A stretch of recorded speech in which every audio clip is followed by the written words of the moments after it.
Well, dementia is one of the world's great medical challenges, shattering lives and robbing families of the people they know and love. Now, the World Health Organization is warning Asian countries in particular to prepare for a significant increase in those suffering from this condition. At the moment, around half of the world's 50 million sufferers live in Asia, but the World Health Organization says that figure will go up between now and the year 2050. Joining us now to tell us more about dementia and Alzheimer's in more detail is Paola Barbarino. She is the CEO of the non-profit group Alzheimer's Disease International. Paola, thank you so much for joining us. Wow, really very challenging illness. And there are more than 100 types of dementia, and the most prevalent one is Alzheimer's. Tell us more about Alzheimer's. What causes it? Alzheimer's is a very complex disease, as indeed is dementia in general. And fundamentally, we still really do not know what causes dementia. Otherwise, probably would be more advanced in finding out about what to do about it. It's a disease that certainly starts in a very confusing manner also for many people who don't really yet recognize the signs. So there are issues about spatial awareness. You don't know anymore where you are, location.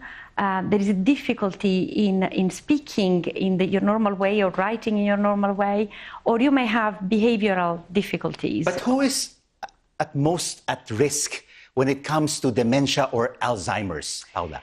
So after 65 years of age, you are automatically more at risk. So we know that the prevalence is for people to be more likely to get Alzheimer and dementia after 65. However, because of the increases advances in diagnostics, you can now actually be, unfortunately, diagnosed with it much earlier. And it's important for everyone to try and get a timely diagnosis so that you know which one you have. All right, I'm now 52 years old. 65 is about 13 years away. How can I prevent myself from even getting to that stage? Well, there is lots of good news around that, because we know that there is a lot of things that people can do that will decrease the risk of you getting it.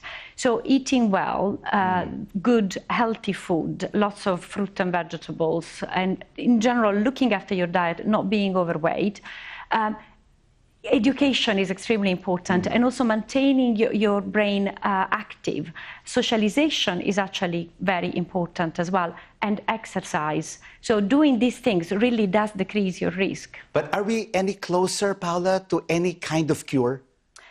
Well, unfortunately, not quite yet. So far, I think it's 15 years since the last medicine on dementia was actually discovered. And unfortunately, no, we are not yet close to a cure, but we can do a lot about care. And briefly, what about Asia? We are at risk here. How do we prevent it? How must governments prepare for it? So preparedness of governments is essential. For example, knowing what to do about a population which will have to cope with dementia. 71%, for example, of all carers are usually women. Women bear a disproportionate amount of burden on the care. It's very important that governments think about how they can, for example, enable their workforce to work for longer whilst caring for someone with dementia. We are all getting older, so this is only unfortunately going to become a bigger problem, and we have to be prepared for it. We have to be prepared indeed. Thank you so much for your advice. Paola Barbarino from Alzheimer's Disease International. Thank you, Rico. Really interesting. Now.